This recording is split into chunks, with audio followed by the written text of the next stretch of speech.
Okay. வணக்கம். நான் இன்னைக்கு பேச போறது வயசானவங்க இல்ல, சடனா வெயிட் லாஸ் இல்ல வெயிட் கெயின். சரி, எப்பவுமே நம்ம வெயிட் லாஸ், வெயிட் கெயினை பெருசா வயசானவங்கள கவனிக்கிறது இல்லை. ஸோ பட் இதுவே கிராஜுவலா நடக்குது. அதாவது ஒரு ஒரு பீரியட் ஆஃப் டைம், ஒரு 6 மந்த்ஸ்ல ஒரு 5 கிலோ குறையிறாங்க, அந்த மாதிரி ஆச்சு அப்படின்னா, தென் இது ஓகே. ஓகே. ஸோ இத நம்ம ஒரு ஐ மீன் ஒரு டிசீஸோடைய பார்ட் அப்படின்னு நினைக்கவே மாட்டோம்.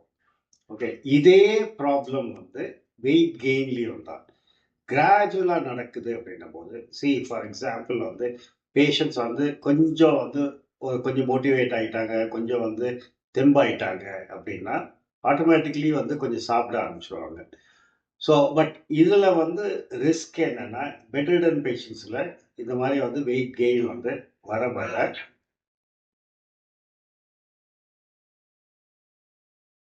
பெட்ரிடன் பேஷண்ட்ஸில் வெயிட் கெயினில் என்ன ப்ராப்ளம் அப்படின்னா, அதுக்கப்புறம் அவங்களுக்கு மொபிலைஸ் பண்ணுறது அப்படின்றது கஷ்டமாயிடும். ஸோ இதை we have to be careful. So அந்த ஒரு வெயிட் கெயின் அவங்களுடைய மோட்டிவேஷனையோ இல்லை மொபிலிட்டியோ ரெடியூஸ் பண்ணும்போது இதை நம்ம ரெஸ்ட்ரிக்ட் பண்ண ட்ரை பண்ணணும். அவங்கள திருப்பி டயட் கொண்டு வரணும். திருப்பி அவங்கள மொபிலைஸ் பண்ணுறதுக்கு ஹெல்ப் பண்ணணும். But at the same time இதே மாதிரி நம்ம இது சடன் வெயிட் கெயின் அப்படின்றது இட் கேன் பி ஒரு ப்ராப்ளம். ஓகே. ப்ராப்ளம் அப்படின்னா நான் என்ன சொல்ல வரேன் அப்படின்னா, உடம்புல இருக்கிற நீர் சத்து ஜாஸ்தி ஆகுது. ஓகே. உடம்புல இருக்கிற அவங்களுடைய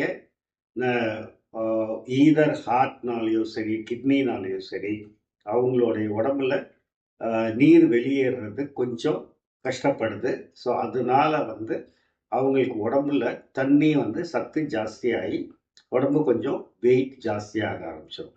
ஸோ இதுவும் நமக்கு இமீடியட்டாக வெளியில் தெரியறது கால் வீக்கம், இல்லைன்னா வயிறு வீக்கம், இல்லை தொடையில், முட்டியில், கையில், இது மாதிரி நமக்கு வீக்கம் தெரிய ஆரம்பிக்கும் போது ஆட்டோமேட்டிக்லி நம்ம டாக்டர்ஸ் அலர்ட் பண்ணிட்டோம் அப்படின்னா நம்மளால் அந்த ப்ராப்ளமை கண்டுபிடிச்சி அதுக்கு தீர்வை நம்ம ரெடி பண்ண முடியும். த சேம் டைம் இதே மாதிரி சடன் வெயிட்